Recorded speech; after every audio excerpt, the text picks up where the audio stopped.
ગુજરાતમાં 2 વર્ષમાં record break drugs પકડાયું છે। વિધાનસભામાં ગૃહ રાજ્ય મંત્રીએ આ માહિતી આપી। સમગ્ર દેશ સહિત ગુજરાત ડ્રગ્સમાં સેફ છે તેવું કહ્યું। ડ્રગ્સ પકડાયું તો ફર્ક છે, રાજનીતિ નહીં રાષ્ટ્રવાદ તરીકે ડ્રગ્સ મુદ્દે લડવાનું છે। ડ્રગ્સ મામલે સરકાર એક્ટિવ છે તેવું હર્ષ સંઘવીનું નિવેદન સામે આવ્યું। રાજ્યની પોલીસને અભિનંદન સાથે વિધાનસભામાં કોંગ્રેસ ધારાસભ્ય જ્ઞાનીબેન ઠાકોર ઉઠાવેલા આ મુદ્દા પર ગૃહ રાજ્યમંત્રી હર્ષ સંઘવીએ આ માહિતી આપી। ગીર સોમનાથથી સમાચાર આવી રહ્યા છે। કોડીનારના દુદાના ખાતે શેરડીના પાકમાં આગ લાગી હોવાની ઘટના સામે આવી છે। આગ લાગતા ખેડૂતોનો 4 વીઘાનો શેરડીનો પાક બળીને ખાખ થયો। આગ વીજ તારના કારણે લાગી હોવાનો ખેડૂતોનો આરોપ છે। ખેડૂતના ખેતરમાંથી પસાર થતા વીજ તારના કારણે પાકમાં આગ લાગી હોવાનું તેઓએ જણાવ્યું છે, સાથે આરોપ લગાવ્યો છે। જસદણમાં જીનમાં આગ લાગતા કપાસ બળીને ખાખ થયો છે। જસદણના ગઢડિયા રોડ ઉપર આવેલી છે જીન। આગામી કારણોસર લાગેલી આગથી મોટું નુકસાન થયું છે। 25 થી 30 હજાર મણ કપાસ બળીને ખાખ થયો છે। 2.5 થી 3 કરોડની કિંમતનું કપાસ બળીને ખાખ થયો હોવાની હાલ માહિતી સામે આવી રહી છે। આગ લાગતા આકાશમાં ધુમાડાના ગોટે ગોટા દેખાયા હતા। ગઢડિયાના ગામના લોકો તાત્કાલિક દોડી આવ્યા। ઘટનાની જાણ થતાં જસદણ ફાયર બ્રિગેડની ટીમ પણ તાત્કાલિક ઘટના સ્થળ પર આવી હતી અને આગને કાબૂમાં લેવામાં આવી હતી। જસદણ મામલતદારની ટીમ તેમજ જસદણ પોલીસની ટીમ તાત્કાલિક ઘટના સ્થળે પહોંચી હતી અને આગ કયા કારણોસર લાગી છે તે દિશામાં તપાસ હાથ ધરવામાં આવી હતી।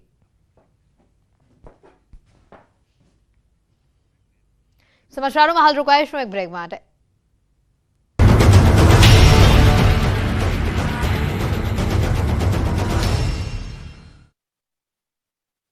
લુબી પમ્પ્સ, ફ્લો નહીં ફોર્સ।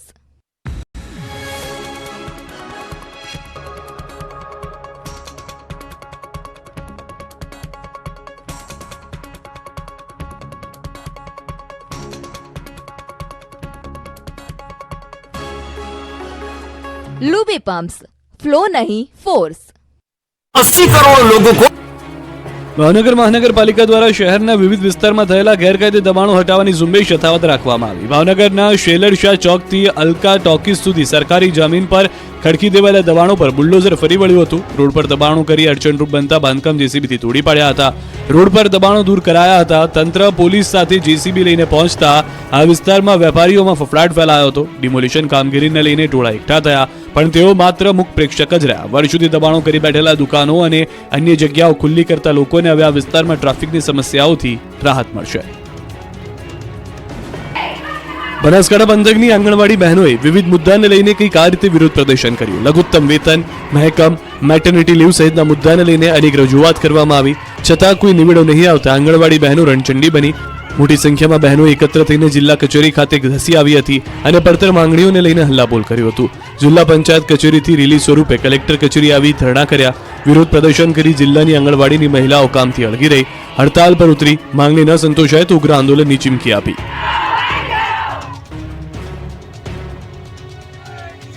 રાજકોટ જિલ્લાના ઉપલેટામાં દિલ્હીના કિસાન આંદોલનનો પડઘો પડ્યો। ચલો દિલ્હીના સંયુક્ત કિસાન મોરચા દ્વારા એલાનને પગલે ઉપલેટામાં કોંગ્રેસ દ્વારા રેલી કાઢવામાં આવી હતી। સૂત્રોચ્ચાર સાથે ખેડૂતોના વિવિધ પડતર માંગણીને લઈને મામલતદારને આવેદનપત્ર આપવામાં આવ્યું। આ પહેલા ઉપલેટા શહેરમાં કોંગ્રેસ પાર્ટી વાંજા દરજી સમાજની વાડી ખાતે સંકલન બેઠક યોજાઈ અને ત્યારબાદ વાડી ખાતેથી શહેરના મુખ્ય રાજમાર્ગ પર ખેડૂતોની વિવિધ માંગણીને લઈને વિશાળ રેલી કાઢી હતી। સાથે સૂત્રોચ્ચાર સાથે મામલતદાર દ્વારા રાષ્ટ્રપતિને સંબોધીને દરમિયાનગીરી કરવા માટે આવેદનપત્ર આપ્યું। આ રેલીમાં ઉપલેટાની વિવિધ બજારમાં ફરી હતી। રેલીમાં મોટી સંખ્યામાં ખેડૂતો જોડાયા હતા। ટેકાના ભાવમાં વધારો ન કરવામાં આવે તો આગામી દિવસોમાં ઉગ્ર આંદોલનની ચીમકી ઉચ્ચારી છે। કરોડો રૂપિયાના ખર્ચે શરૂ કરાયેલી સી પ્લેન સેવાનું બાળમરણ થયા બાદ ફરી સી પ્લેન સેવા શરૂ થશે। અમદાવાદની સાબરમતીથી નર્મદાના સ્ટેચ્યુ ઓફ યુનિટી સુધી કરવામાં આવેલી સી પ્લેન સેવા હાલ બંધ છે। જોકે સરકાર દ્વારા આ સેવાને પુનઃ શરૂ કરવાની કવાયત હાથ ધરવામાં આવી રહી છે। ફરી નવા રંગરૂપ સાથે સી પ્લેન શરૂ કરવા સરકારે ખાતરી આપી છે। વાત જાણે એમ છે કે રાજ્યમાં ફરી સી પ્લેન સેવા શરૂ કરવા તંત્ર દ્વારા તજવીજ શરૂ કરાઈ છે। ટૂંક સમયમાં નવા રંગરૂપ સાથે કેવડિયા, ધરોઈ, સાબરમતી ખાતે સી પ્લેન સેવા શરૂ થશે। વિધાનસભા ગૃહમાં કોંગ્રેસના ધારાસભ્ય અર્જુન મોઢવાડિયા અને શૈલેષ પરમારે સી પ્લેન અંગે સવાલ કર્યો. બળવંતસિંહ રાજપૂત આ મામલે જવાબ આપતા જણાવ્યું કે અગાઉ સી પ્લેન સેવા 80 દિવસ ચાલી હતી, જેમાં કુલ 276 ટ્રીપ લગાવવામાં આવી હતી. કુલ 2100 જેટલા મુસાફરોએ મુસાફરી કરી હતી. આગામી દિવસોમાં કેવડિયા, ધરોઈ, સાબરમતી ખાતે પુનઃ સેવા શરૂ કરાશે. તમને જણાવી દઈએ કે અમદાવાદથી કેવડિયા સુધી 2020માં સી પ્લેન સેવા 13,15,06,737 કરોડ રૂપિયાના ખર્ચે શરૂ કરાઈ. ફોરેન રજિસ્ટ્રેશન એરક્રાફ્ટના કારણે ઓપરેશન મેન્ટેનન્સ મુશ્કેલ હોવાને કારણે સેવા બંધ કરી હોવાની સરકારે ગૃહમાં કબૂલાત કરી છે. સરકારી નોકરી મેળવવા માંગતા ગુજરાતના યુવાનો માટે ખુશખબર આવી છે. થોડા જ સમયમાં સરકાર સરકારી નોકરી માટે પટારો ખોલશે. વિધાનસભામાં પ્રશ્નોત્તરી કાળ દરમિયાન વિવિધ વર્ગોમાં ભરતી કરવાની ખાતરી આપી છે. સરકારી પોલિટેકનિક વર્ગની જગ્યાઓ અંગે સરકારે વિધાનસભામાં જવાબ આપ્યો છે. વર્ગ 2 ની 9 અને 3 ની 24 જગ્યાઓ ભરવામાં આવી. હાલ વર્ગ 1 ની 89, વર્ગ 2 ની 199 અને વર્ગ 3 ની 739 જગ્યા ખાલી જગ્યાઓ ટૂંક સમયમાં ભરવામાં આવશે. તો રાજ્યમાં મેલેરિયા અધિકારીઓની 30 જગ્યા હજુ ખાલી છે. 33 જિલ્લા પૈકી 3 જગ્યા ભરવામાં આવી છે. ભાવનગર જિલ્લા પંચાયતમાં 2009 થી જગ્યા ખાલી. 33 જિલ્લા પંચાયતમાં 2009 થી 2023 સુધીમાં જગ્યા ખાલી. તુરંત જગ્યાઓ ભરવામાં આવશે. આ બાજુ સોલા GMERS મેડિકલ કોલેજમાં 63 જગ્યા ખાલી. વર્ગ 1 ની 36, વર્ગ 2 ની 12, વર્ગ 3 ની 15 જગ્યા ખાલી. જામનગરની જીજી હોસ્પિટલમાં 208 જગ્યા ખાલી. વર્ગ 1 ની 2, વર્ગ 2 ની 14, વર્ગ 3 ની 192 જગ્યા ખાલી. બીજી તરફ 420 પશુ ચિકિત્સક અધિકારી, 615 પશુધન નિરીક્ષકની જગ્યા ખાલી હોવાની કબૂલાત સરકાર દ્વારા વિધાનસભા ગૃહમાં કરવામાં આવી. અમદાવાદમાં વિવિધ વિકાસ કામોનું લોકાર્પણ કરાયું છે. અમદાવાદમાં સીએમ ભૂપેન્દ્ર પટેલે ઓડાના 224.81 કરોડના વિકાસ કાર્યોની ભેટ આપી. કેન્દ્રીય ગૃહપ્રધાન અમિત શાહ આજે તેમના મત વિસ્તારમાં લોકાર્પણ અને ખાતમુહૂર્તના કાર્યક્રમ કરવાના હતા. જોકે તેમાં ફેરફાર કરવામાં આવ્યો છે. અનિવાર્ય સંજોગોના કારણે અમિત શાહને દિલ્હી પહોંચવું પડે તેમ હતું, જેના કારણે તેઓ કાર્યક્રમમાં ફેરફાર કરીને દિલ્હી જવા રવાના થયા. અમિત શાહના કાર્યક્રમમાં ફેરફાર બાદ હવે મુખ્યમંત્રીના હસ્તે ગાંધીનગર લોકસભામાં વિવિધ કાર્યક્રમોના લોકાર્પણ અને ખાતમુહૂર્ત થયા.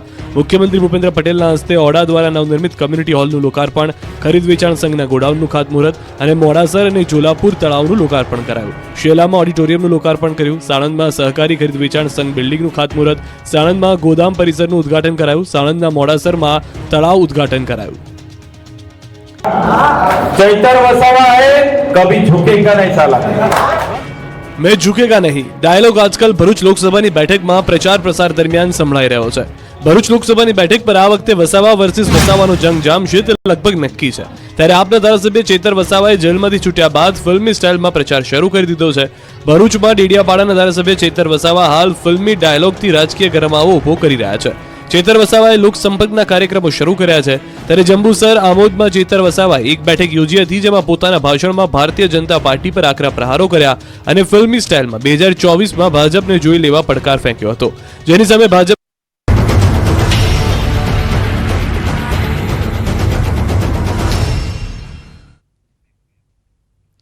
બ્રેક બાદ આપનું સ્વાગત છે. વડોદરામાં રિક્ષા અને બાઇક ચાલક વચ્ચે બબાલ થઈ છે. ઓવરટેક કરવા બાબતે તકરાર બાદ મારામારી સુધી આ ઘટના આખી પહોંચી ગઈ. રિક્ષા ચાલકે બાઇકને ઓવરટેક કરતા મારામારી થઈ, તકરાર થઈ.